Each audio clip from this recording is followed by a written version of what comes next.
صدری ویسر لی امری واحلل عقدۃ من لسانی یفقهوا قولی اما بعد فقد قال مولانا الحسین علیہ الصلاۃ والسلام انما خرجت لطلب الاصلاح فی امت جدی صلوات پڑھے محمد وعلی محمد۔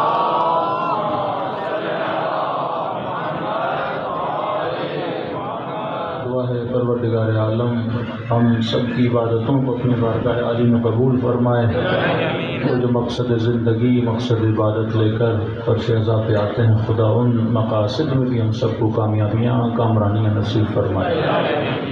اس طرح کل بھی آپ کی خدمت میں عرض کیا کہ فرش عزا اور عاشورہ کا مقصد یہی ہے کہ قوموں کی ملتوں کی افراد کی اصلاح کی جائے، اور 1400 سال سے یہ فرش عزا مختلف جگہوں پر اصلاح عوام اور اصلاح مومنین کر رہا ہے، کیونکہ جس معاشرے میں فرش عزا ہے اس معاشرے میں محبت اہل بیت ہے۔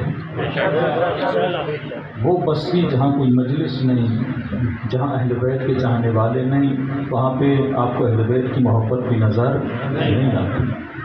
تو ہم وہ مشکیزیں ہیں جن کے وجود میں محبت اہل بیت ہے، ہم وہ مشکیزیں ہیں جو مسلمانوں کی چھوٹی چھوٹی پیالیوں میں محبت اہل بیت کو بھرتے ہیں تاکہ وہ اس محبت کو لے کے سیراب ہو جائیں۔ پریکٹیکل ہے، آپ ان شہروں میں چلے جائیں جہاں کوئی شیعہ نہیں، کہ وہاں محبت اہل بیت بھی نظر نہیں آتی، ان کے بچوں سے پنجتن کے نام پوچھیں ان کو پتہ نہیں ہے، یہ آج جو مسلمان بڑے فخر سے کہتے ہیں کہ ہم بھی اہل بیت سے محبت کرتے ہیں، لیکن پوچھیں تو صحیح، یہ محبت تمہارے دلوں میں ڈالی کس نے؟ یاد اہل بیت دلائی کس نے؟ کس نے نام حسین حسین کو تمہیں یاد کروایا؟ کہ وہ کون تھے؟ وہ عزاداران ابا عبداللہ الحسین تھے، اور فرش عزا کا اثر اتنا تھا کہ اس فرش عزا نے قوموں میں بہادر لوگوں کو پیدا کیا۔ اس فرش عزا نے آپ کو بہادر لیڈرشپیں دی۔ کیوں دوسری قوموں میں خمینی جیسی مثالیں نہیں ملتی؟ کیوں دوسری قوموں میں شہید حسینی جیسے شہداء نظر نہیں آتے؟ کیوں دوسری قوموں میں شہید صدق جعفر جیسے شاعر نہیں ملتے؟ کیوں دوسری قوموں میں شہید مطہری جیسے مفکر نہیں ملتے؟ یہ سارا نتیجہ کس کا ہے؟ مجلس عزائے حسین بن علی کا نتیجہ، کہ جن کی نسلوں میں ذکر حسین پایا جاتا ہے وہ نسلیں بزدل نہیں ہوا کرتی۔ جن کے امام علی ہوا کرتے ہیں وہ کسی میدان کو چھوڑ کے بھاگنے والوں میں سے نہیں ہوا کرتے۔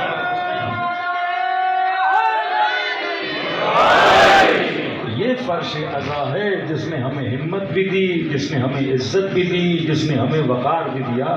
تو اگر کوئی کہے کہ مجلس حسین میں اتنے خرچے کیوں ہوتے ہیں، شیعہ اتنا پیسہ کیوں لٹاتے ہیں، تو 2.5 مہینے اتنا خرچہ کیوں کرتے ہیں، تو اس کا سمپل سا جواب ہے کہ جناب ہم مجلس پہ خرچ نہیں کرتے، ہم اپنی نسلوں پہ خرچ کرتے ہیں۔ یہ مجلس حسین ہے جو بہادر نسلیں بناتی ہے۔ اگر کسی قوم و ملت کے اندر دین بچا، ایمان بچا، حجاب بچا، غیرت بچا، یہ سب کس کا نتیجہ تھا؟ مجلس امام حسین کا نتیجہ تھا۔ نہ صرف پاکستان، اب پاکستان سے باہر چلے جائیں، یورپ دیکھ لیں، UK دیکھ لیں، US اور کینیڈا دیکھ لیں، وہاں پر بھی ان کی نسلیں بچی جنہوں نے خود کو حسین کی مجلس سے جوڑ کے رکھا۔ یہاں سے گیا ہوا شیعہ وہاں تباہ ہو گیا جس نے اپنی نسل کو حسین کی مجلس سے کیا کر دیا؟ دور کر دیا۔ مطلب اس بلاد کفر میں بھی اگر کوئی گارنٹی ایمان باقی رہتی ہے تو وہ حسین کی مجلس کی وجہ سے باقی رہتی ہے، جنہوں نے خود کو اس فرش عزا سے جوڑ کے رکھا۔ تبھی امام خمینی بلند ترین آواز میں کہتے ہیں کہ اگر اسلام باقی ہے تو محرم اور سفر کی وجہ سے باقی ہے۔ تو کل بھی کلمہ لا الہ الا اللہ کو بچایا تھا تو کربلا میں حسین ابن علی نے بچایا، اور آج بھی اسلام ناب، اسلام خالص کو کوئی بچا رہا ہے تو یہ فرش عزا حسین ابن علی ہے۔ اب اگر کوئی پوچھ لے کہ تمہیں فرش عزا سے ملتا کیا ہے، تو میں نے کئی مجالس میں ترتیب بنائی، اگر نوجوان نسلیں وہ ترتیب یاد کر لیں کہ جناب آپ بتائیے آپ کو اپنی محفلوں سے کیا ملتا ہے، ہم بتاتے ہیں کہ ہمیں فرش عزا سے کیا ملتا ہے۔ آپ کے مسلمانوں کے بچے آج کل موسیقی کی محفلوں میں، اور عجب ہے کہ اعتراض صرف مجلس پر ہے کہ مجلس پہ خرچہ کریں۔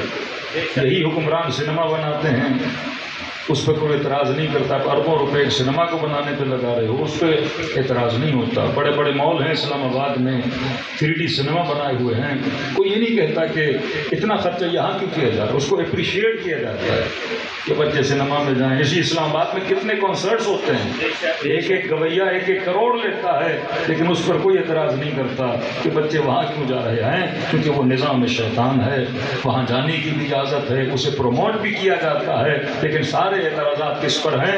فرش عزا حسین ابن علی پر ہیں۔ تو میں کہتا ہوں ٹھیک ہے، ہم نہ آپ کو روکتے ہیں نہ کچھ بولتے ہیں، وہ قرآن اور اسلامی ماحول، انسان کے اندر اتنا شعور ہے کہ نسلیں کہاں جانی چاہیے کہاں نہیں جانی چاہیے۔ بس آپ ہمیں اتنا بتا دیجیے کہ آپ کا بچہ سنیما جا کے جب واپس آتا ہے وہ کیا لے کر آتا ہے، 1-1.5 گھنٹہ کسی گویے کو سن کے آتا ہے وہ کیا لے کر آتا ہے، کسی صوفی مزاج محفل میں چلا جاتا ہے جب واپس آتا ہے وہاں سے کیا لے کر آتا ہے، آپ ہمیں وہ بتائیے، اور ہم آپ کو بتاتے ہیں کہ فرش عزا پہ آنے کے بعد یہاں سے کیا لے کر آتا ہے۔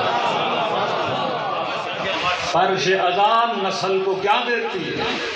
فرش عزا سفر کرواتی ہے، اور عجب ہے کہ آپ بیٹھے فرش عزا پر ہی ہیں، لیکن مولا آپ کی فکروں کو یہاں سے اٹھا کر بلندیوں پہ لے جاتے ہیں۔ فرش عزا سفر مغز ہے، فرش عزا برین کو سفر کرواتا ہے کہ انسان پہلے جہاں تھا حسین اسے وہاں رہنے نہیں دیتے۔ ہاں، اور امام حسین سے ملے، کتنا لمبا سفر کروایا امام حسین، جہالت کی وادیوں سے نکال کر علم کی وادیوں میں لا کے کھڑا کر دیا، ضلالتوں کی وادیوں سے نکال کر کر طہارتوں کی وادیوں میں لا کے کھڑا کر دیا۔